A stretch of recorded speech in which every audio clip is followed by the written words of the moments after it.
Squeezie, c'est le premier youtubeur français, frère. Sans compter cette faute de Thibaut. Zacoro Libre, c'est toujours en live. Mais est-ce que c'est le live de cette qualité? Tu as déjà parlé avec Zach? Jamais de ma vie. Et à toi. Ouais, oui, Yayas en même temps. C'est de la balle, Yayas qui est là. Ah, mais ok, ça a toujours été des rediffs de live, mais est-ce que ça a toujours été des rediffs de cette qualité? Donc tu es en train de me dire que quand il a fait avec Benzema, il a fait cette qualité. Quand il a fait avec d'autres youtubeurs random, c'est cette qualité. Ah ouais, il est posé. Oh, c'est génial.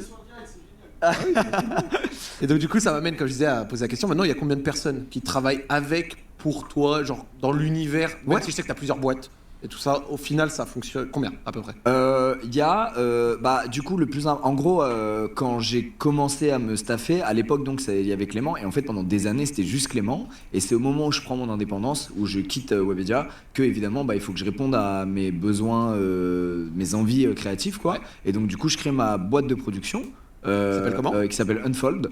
Et Théo, en fait, à l'époque, pour la petite histoire, Théo Bonnet, je l'ai rencontré parce qu'il était réalisateur pour IDZ, une autre boîte de prod, qui a été rachetée par Webedia en même temps que Talent Web et Mythicom. Donc là où j'étais relié par un contrat, et c'est les gens qui géraient le travail avec les marques, notamment au début sur Cyprien Gaming et puis ensuite sur ma chaîne à moi. Et donc on s'est tous retrouvés dans le même bâtiment. On avait déjà tourné pas mal de vidéos Cyprien Gaming avec Théo, donc on s'était beaucoup rapprochés. Et donc quand je quitte Webedia, lui il quitte aussi le... Que les choses soient claires, hein. Demain, Zach il me dit Marvel, viens, il le dira jamais, mais il me dit Marvel, Zach en libre, ça te dit? Je réponds non. Je réponds non merci, que les choses soient claires. Et alors, t'es gentil, mais non merci. Que les choses soient claires, hein. navire parce qu'il arrive en, je sais plus, mais des trucs administratifs, et du coup il est libre quoi.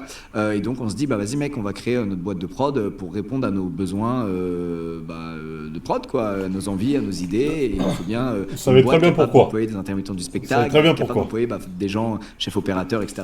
Tu savais très bien pourquoi. Moi je sors de prison, tu fais des trucs avec les gens de la table des aides, et moi après je vais aller avec toi à la Nani. Je suis qui moi?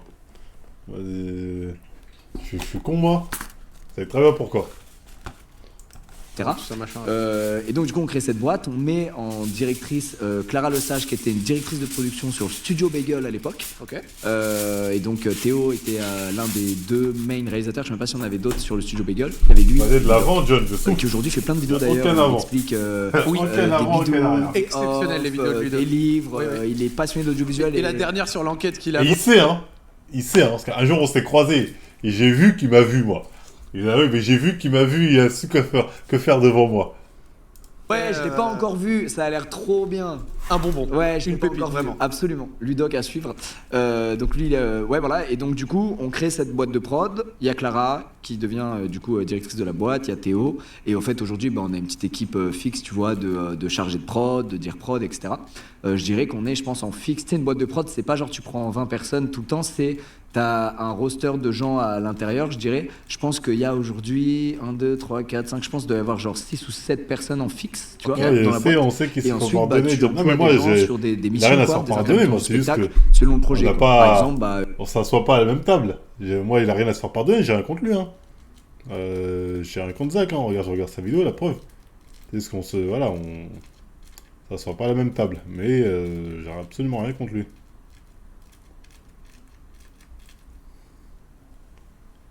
il y a quoi derrière la porte, on va prendre des chefs déco, tu vois, on va prendre un prestat qui fait la déco, etc. On va lui dire, ah, le tournage c'est telle date, il va préparer les décors, il va les fabriquer dans son atelier, il va venir un jour avant tout installer, il va venir le jour J au cas où il y a des besoins, et en fait, bah, c'est ça multiplié par le nombre de besoins qu'on a, tu vois.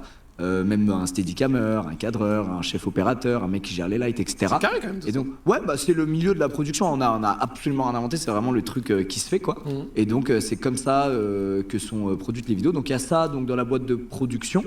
À côté, on a créé. Comme quand on le demande l'agence pourquoi avec, il a pas Laurent. fait ça quand on À lit. l'époque, moi, enfin, Avec en le fait, je Japon voulais noir pas et blanc, créer- il dit, ouais, je connais pas. Bon, moi, je vais pas vous dire, hein. Mais j'ai des infos. Il y a des trucs que je vais pas dire, parce que je sais pas que Japon il me dit, ouais, je t'ai dit de pas dire. Mais je connais pas, bien évidemment. Mais bref. Ouais, j'ai pas... les Japon, ils me cassent les couilles. Mais je sais des choses. Ah, merde, c'est où ce truc-là?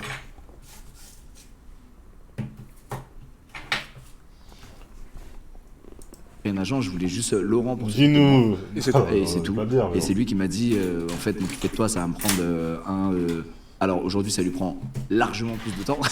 Je connais pas et j'ai pas envie de connaître. C'est pas pareil. Parce que quand c'est pour aller voir des nazis au Japon, on connaît.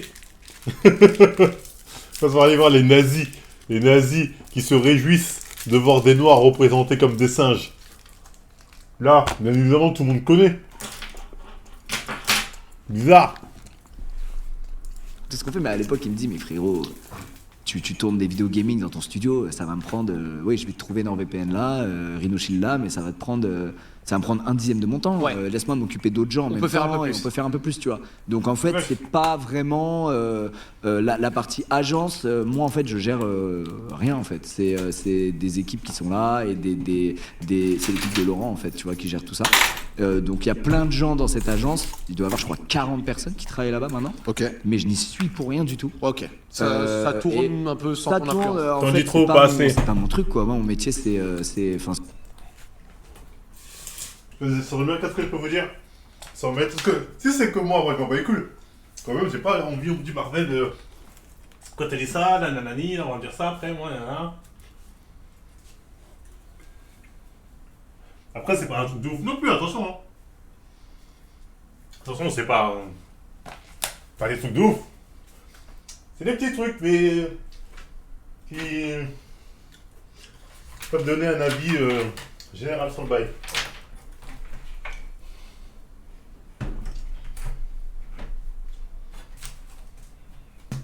Wesh.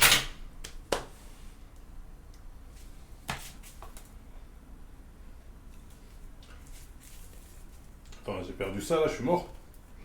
Il n'y a pas de chicha ce soir là, c'est pas possible.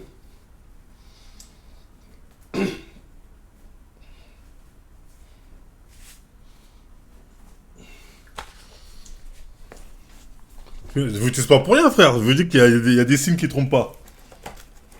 Et ce que j'aime au-delà de ton métier, c'est faire du contenu, quoi. Donc, créer une agence, gérer des commerciaux, la stratégie business avec des marques, machin.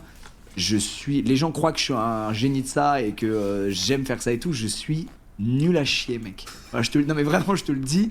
Au tout J'aime bien début, l'autocritique, non, un mais peu. vraiment, Si vous voulez, comment je peux vous résumer ça? Attendez deux, que je retrouve d'abord mon truc de chicha. Après, moi, je il vous venait me dire, on va faire ça.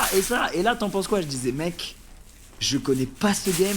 Moi, je fais juste des Putain, vidéos fais et je chier. toque à ta porte pour te dire, j'ai une idée, elle va coûter 100 000 euros de prod.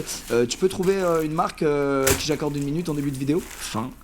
Tu vois, je suis pas du tout dans ce truc. Par contre, Unfold, là, ouais, c'est des équipes, c'est mes équipes, je suis à fond Ok. avec eux. Là, c'est un truc que j'aime. Ça se voit que t'es aux petits oignons sur les trucs de prod. Ah, mais Déjà- j'adore. Déjà, tu cites bien tous les métiers, tous les machins et tout. Tu sais que ça, J'adore. moi, j'ai mis du temps à découvrir vraiment. Moi aussi, ça. mec. Moi aussi. Genre, au début, en créateur de contenu, j'étais pas conscient de tout ça. Mais moi non plus. Ce que je te dis, on fait tous 10 métiers en vrai tout seul pendant des années. Comme Pour moi. un résultat, bon bah on fait de notre mieux, mais ça peut pas être extraordinaire quand on commence à avoir des idées plus folles. À l'époque aussi, tu sais, Antoine Daniel, quand il a commencé à ajouter de la fiction dans Ouais. ses épisodes What the Cut, bah mec, d'un coup, il avait une équipe de tournage sur place. Je sais pas, il devait employer 20 mecs sur le set. Ouais. Il avait fait un épisode avec des effets spéciaux de malade. Tu vois, c'est tout ça, c'est tu découvres et puis tu te dis attends, en fait, je vais dans un hangar et là il y a une porte qui s'ouvre et là en fait ça me ferait trop gaulerie qu'il y ait un vaisseau qui vienne nous chercher et qu'on se retrouve en vitesse éclair. Tu fais n'importe quoi. Bah mec, t'écris l'idée, après tu fais attends, mais comment je fais ça, gars? Et en fait, au bout d'un moment, bah, il faut passer par des boîtes de prod et des intermittents du spectacle. Big up à nos intermittents du spectacle en France qui sont derrière toutes nos vidéos. Une des périodes les plus marquantes pour les gens, et quand j'ai préparé cette émission, ils en discutaient beaucoup, c'est le studio que tu avais eu notamment à Webed qui a servi pour un sacré paquet de vidéos, comme Ouais. décor et tout. Qu'est-ce que tu retiens de cette période-là? Est-ce que c'est vraiment à partir de ce studio que ça a vraiment cook de ouf? Ouais. Genre, où ça a vraiment beaucoup évolué? Bah, le fait d'avoir. Je pense que tu l'as peut-être vécu aussi, genre. Le moment où t'as un lieu de travail. Où tu te sens un peu genre ah c'est bon, je suis un adulte, je vais à un endroit pour Ouais. faire exécuter ma profession, tu vois. C'est un moment qui est un peu libérateur et galvanisateur, tu vois. Genre moi j'arrivais là-bas Et j'étais en mode. Déjà, je voulais absolument un lieu où aller pour trouver des idées de vidéos et tourner, etc. Parce que chez moi, je devenais un peu fou, tu vois. Logique. J'étais sur le même ordi dans mon temps off et dans mon temps où je faisais des vidéos, je mélangeais tout. Parle j'étais de moi, tout là. seul tout le temps, je croisais aucun humain, je devenais complètement associable. Dès que je croisais des humains, je savais plus interagir avec eux. Vraiment, de base, je suis pas hyper à l'aise. Pour la créativité, c'est pas la folie. Voilà, tu tournes bien en rond et tout, c'est compliqué. Tu l'as vécu ça, j'imagine aussi. Ce Ouais. truc de ouais. Mec, moi c'est ce que j'ai déjà raconté. J'ai vécu les deux phases des créateurs de contenu comme beaucoup, je pense. Et je pense si vous êtes, si vous suivez les créateurs de contenu, vous l'avez vu aussi. Beaucoup de créateurs de contenu ont quitté leur chambre pour aller dans des bureaux. Ouais. Puis après, souvent, des fois, ils reviennent vers leur chambre. Ou chez eux. Peut-être ils se mettent une pièce dédiée à ça.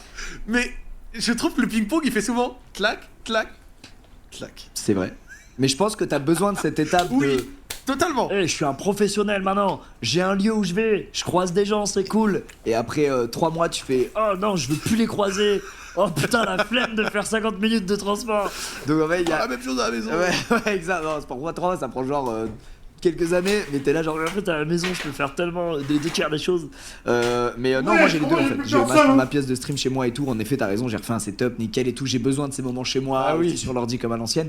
Mais j'ai mes bureaux où je vais, où je vois les Théo, où je vois mes équipes de prod. Il y a aussi les équipes de M8 maintenant, les gens qui bossent dans l'ombre sur M8. Il y a J'avais le studio, posé là. un imposteur, etc. Donc je vais là-bas et ça me fait trop du bien de croiser des gens et Puis on a besoin aussi de se galvaniser tous les uns les autres, tu vois. Quand tu fais tout à distance, l'énergie elle est moins ouf quoi dans la création, je trouve. Donc non, ouais, donc ça pour dire que quand je me retrouve là-bas dans ce studio, bah mec, j'ai une pièce immense, j'ai un setup de fou, j'ai une partie canap, un truc à droite pour où mes équipes peuvent bosser et tout. Bah c'est le rêve, mec, c'est un terrain de jeu infini et surtout. J'ai aucune pression financière. Ouais. Parce que c'est aussi un step, je trouve, de dépenser de plus en plus d'argent pour te staffer, Ouais. pour aller au bout de tes idées, etc. Moi, ça m'a pris du temps quand même, tu vois, de faire ce step. Et à l'époque, quand j'arrive là-bas, bah en fait, j'ai 3 cadreurs en faisant ça. J'ai pas de facture à payer sur ça. Tu sais, c'est genre un espèce d'Eldorado de malade, quoi. Et donc, forcément, bah, tu montes vite dans les tours, tu progresses vite.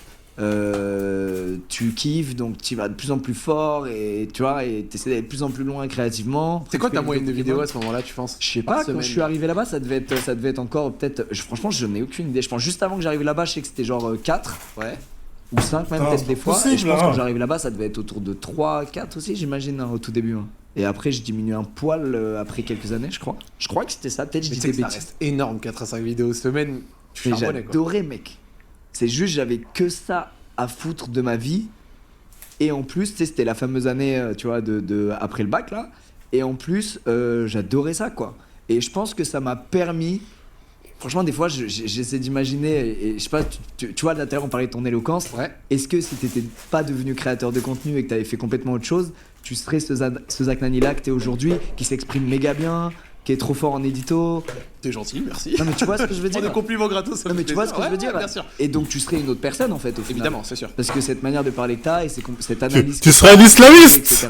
Tu sais, t'as une Tu super serais bonne peut-être lecture, tu serais peut-être un journalistique. islamiste. Bah en fait, Hein ça fait que t'es un humain. Vu ta barbe bien fournie, Et ben, moi, c'est je pas pensais des à ça aussi, semaines je me que dis- t'aurais je me vendu. dis, C'est putain, pas si des j'avais pas semaines. dû me forcer. À l'époque, c'était un effort de malade pour moi de tourner. On peut bien rigoler de temps en temps. BPM, je voulais. de merde. C'est pour ça qu'il y a Ouais, plein de vidéos de l'époque qui sont dures à regarder aujourd'hui parce que tu vois juste un mec. Oh là là, mais attends, mais c'est quoi? Tu sais, tout le temps dans la surenchère de baiser, tu vois. Ouais, bien sûr. Mais non, mais Mais c'était aussi un peu ça. C'était un peu ça, mais moi c'est juste que j'étais pas à Ouais. l'aise du tout, les gars. Tu penses qu'en fait d'être pas à l'aise, ça se retranscrivait par le fait du coup de parler très vite, d'envoyer toute la patate, la gomme? Totalement. Fallait toujours qu'il se passe un truc. Ah là, faut que je fasse une blague vite, faut que je fasse une blague, sinon les gens vont s'ennuyer. Ah putain, vite, faut que je fasse genre je suis à l'aise, je vais faire un rire là. J'étais pas à l'aise du tout. De base, moi je suis beaucoup plus introverti que je ne le suis maintenant. À la base, tu vois, le Squeezie qui sort de l'adolescence. Et en fait, bah voilà, les vidéos m'ont archi aidé à être beaucoup plus extraverti, beaucoup plus à l'aise en société avec les gens, Comment je vais faire à beaucoup plus aimer aussi le contact humain. J'étais Tu vois, là, vraiment, fils de je suis un pute. ermite de baiser.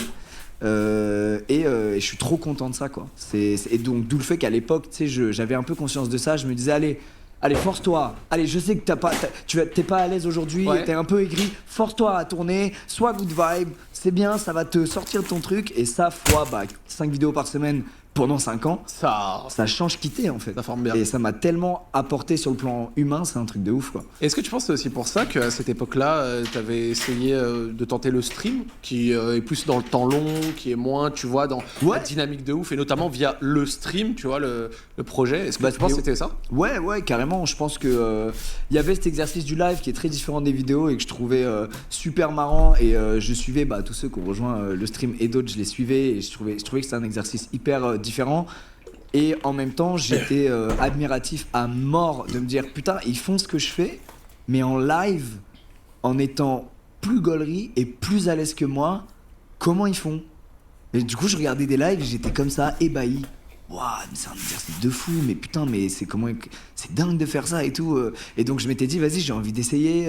Donc j'avais fait à l'époque, j'avais fait un live avant même que j'ai mon studio. Je crois que j'avais fait un live sur Heroes of the Storm. Je crois que c'était un de mes premiers lives. Oh là là, ça c'est Le le jeu MOBA de de l'époque, Blizzard. ça, vraiment. Ah, Ça, c'est du jeu de l'époque. Putain, oui. c'est impossible, j'ai mis et où? et ouais, j'étais pas à l'aise et j'en faisais trop tout le temps. Oh, il est là. C'était compliqué. Et puis je m'étais dit, mais ce serait cool que tous ces gens que je kiffe, on fasse Putain de merde. ce qu'on appelait une web TV à l'époque, tu Ok. sais. Donc t'as une grille des programmes. Ça reprend un peu le modèle de la télé en vrai, tu vois. Telle heure, c'était le streamer. Putain. De telle heure, c'était le streamer dans telle émission.